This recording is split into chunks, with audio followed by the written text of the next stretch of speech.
Hello everyone. Welcome to your own English learning channel Basic Bites Learning.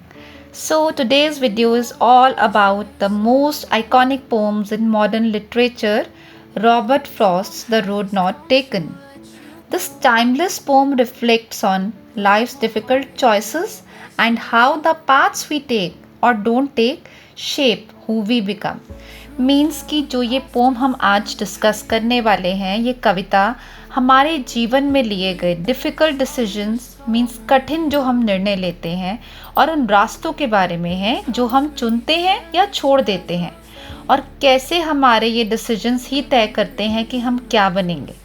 So let's explore a detailed summary of the pome and इसके deep meaning को हम analyse करते हैं, समझते हैं.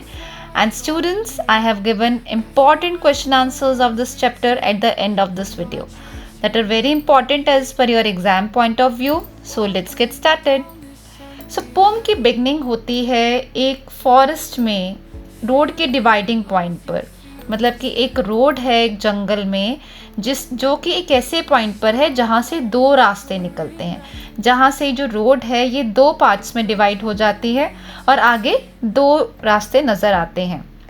और वहाँ पर खड़ा दिखता है कौन, जो कि हमारी पोम का पोएट है या स्पीकर है. Now he has to choose one path. उसे दो अलग अलग रास्तों में से एक को चुनना है और उसे पता है कि वो केवल एक ही रास्ता चूज़ कर सकता है. एंड उसे ये भी पता है कि जो रास्ता वो चुनेगा, जिस भी रास्ते को वो चूज़ करने का डिसीजन लेगा, उसका वो डिसीजन बहुत इम्पॉर्टेंट है because that represents the crucial moment in his life. Now the speaker examines both roads. वो दोनों रास्तों को बहुत अच्छी तरह से देखता है एंड ही ऑब्जर्व कि दोनों में से एक रोड जिस पर बहुत कम लोगों ने वॉक किया है, उसकी वजह से वो बहुत अट्रैक्टिव है क्योंकि वहाँ ट्रैवलिंग बहुत कम हुई है. बट फिर भी ही गेट्स कंफ्यूज क्योंकि उसे लगता है कि दोनों रास्ते ऑलमोस्ट एक जैसे हैं. बट फिर भी वो दूसरा रास्ता ऑप्ट करने की सोचता है क्योंकि उसे लगता है कि वो दूसरे रास्ते पर जाएगा और कभी शायद आगे कभी फ्यूचर में वापस आएगा और पहले रास्ते को भी देखेगा. Although he knows deep down that this is unlikely, हालांकि वो जानता है कि ऐसा होना शायद इम्पॉसिबल है, असंभव है. एंड पोम के फाइनल स्टैंजा में स्पीकर या पोएट अपने आप को अपने फ्यूचर में इमेजिन करता है जो कि उसके अपने पास्ट में लिए गए, जो उसने डिसीजन लिया था अपना पास्ट में, उस पर बेस्ड है. स्टूडेंट्स, ये सिंबलाइज करता है कि जो भी डिसीजंस आप अपने प्रेजेंट में लोगे, जो भी आप अपने प्रेजेंट में डिसाइड करोगे, चाहे वो आपके करियर से रिलेटेड हो या किसी और चीज़ से, तो वही आपका फ्यूचर डिफाइन करेगा. सो पोएट को लगता है कि his choice of path, even seemingly small at the time, has made all the differences in his life. कि उसका जो ये पाथ चुनने का डिसीजन था, जो उस समय में उसे छोटा लग रहा था, उसके जीवन में बहुत बड़ा बदलाव लेकर आया है.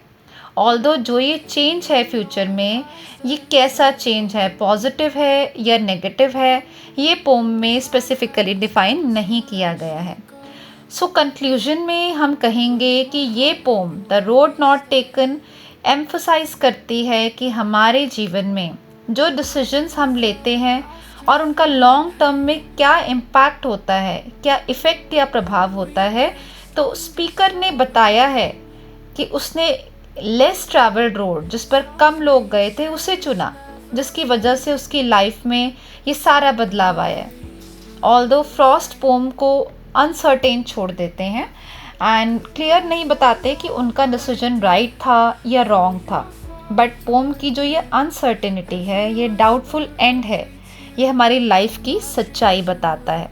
एंड स्टूडेंट्स, आप बहुत अच्छी तरह से समझ सकते हो. लाइक अभी आप 9th स्टैंडर्ड में हो, फिर आप 10th में जाएंगे. 10th के बाद आपको एक डिसीजन लेना है वेरी इंपॉर्टेंट कि आप +1 में कौन से सब्जेक्ट्स चूज़ करेंगे, राइट. एंड वो डिसीजन आपके आगे करियर को डिफ़ाइन करेगा। आप बहुत कंफ्यूज भी होंगे, क्योंकि कई बार क्या होता है कि बहुत सारे बच्चे जो हैं वो एक स्ट्रीम को चूज़ करते हैं, लाइक कोई बहुत सारे बच्चे साइंस को चुनना पसंद करते हैं, तो आपको लगता है कि मेरा फ्रेंड साइंस ले रहा है, या फिर बहुत सारे स्टूडेंट साइंस की तरफ जा रहे हैं तो हम भी उधर जाएं, या आपको लगता है कि मैथ्स या कॉमर्स लेने वाले बच्चे कम हैं तो कहीं वहाँ हमारा करियर ना बने। तो इस तरह के चैलेंजेस हमें लाइफ में आते ही रहते हैं, और हम जनरली क्या चूज़ करने की कोशिश करते हैं कि जिस तरफ क्राउड जा रहा है, जिस तरफ भीड़ जा रही है हम उसे चुनें, और जिस तरफ कम लोग जा रहे हैं हम जनरली उसे लेने में थोड़ा सा हेजिटेट करते हैं। तो इसी तरह से जो ये पोम है ये हमारी लाइफ की सच्चाई बताती है, और हम कभी नहीं जान सकते कि अगर हमने कोई दूसरा रास्ता चुना होता तो हमारा जीवन कैसा होता। सो इस पोम में लाइफ की मोस्ट इम्पॉर्टेंट चीज़ों को सिंबलाइज किया गया है। इसकी बहुत सारी मेन थीम्स हैं, तो वन बाय वन हम उन्हें डिस्कस करते हैं। सो इसकी फर्स्ट थीम है चॉइसेस एंड कॉन्सिक्वेंसेस, मीन्स कि हमारे डिसीजंस एंड उसका जो भी इफ़ेक्ट इम्पैक्ट हमारी लाइफ में पड़ेगा, because life is full of moments जहाँ हमें हमेशा अलग अलग रास्ते दिखेंगे और हमें हमेशा किसी एक को ही चूज़ करना होगा। तो ये हमारी इसी लाइफ की इसी रियलिटी को, इसी ट्रुथ को सिंबलाइज करती है जो ये पोम है।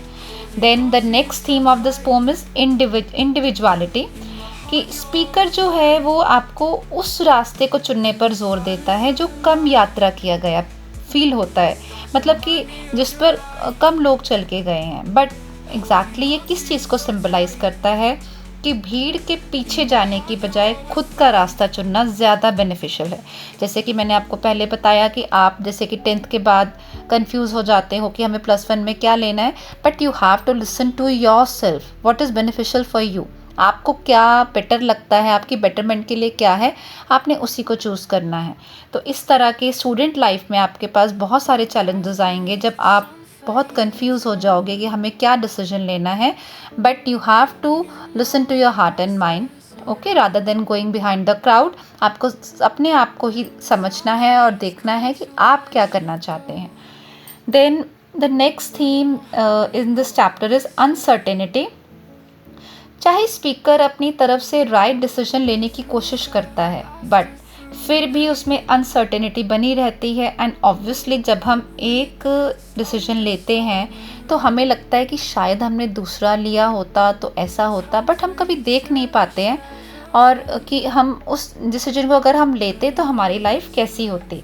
तो ऐसे ही जब स्पीकर ने डिसीजन तो लिया है बट फिर भी उसमें अनसर्टेनिटी है कि ये रास्ता सही है या नहीं, एंड वो एक्सेप्ट भी करता है कि शायद वो कभी नहीं जान पाएगा कि दूसरे रास्ते पर चलने से क्या होगा। Then the last theme is regret और एक्सेप्टेंस। मतलब इस पोम को हम दो तरह से पढ़ सकते हैं एंड दो पर्सपेक्टिव से हम इसको देख सकते हैं। एक तो ये कि जिस रास्ते को नहीं चुना उसके लिए रिग्रेट करना, कि उस रास्ते को कि हमने उसे देखा नहीं है, हमें पता नहीं है कि उस पर चल के हमारा क्या फ्यूचर होना है, तो जो रास्ता हमने नहीं चुना है उसके लिए रिग्रेट करना, अफसोस होना। या फिर सेकंड कि चुना हुआ जो रास्ता है उसके परफेक्शन को सेलिब्रेट करना, कि जो हमने चुन लिया है, जिसे हमने अपने लिए चूज़ किया है, उसको अब हमें परफेक्ट मानकर उसी को हमें सेलिब्रेट करना है। सो पोम में ये चीज़ क्लियर नहीं की गई है कि स्पीकर ने जिस रास्ते को चुना है वो उसके लिए राइट था या रॉन्ग, और इसको ऐसे ही डाउटफुल छोड़ दिया गया है। So that was all about the pome, and here are the important question answers of this poem, so you can take the screenshot. Thanks for watching and subscribe for more such videos.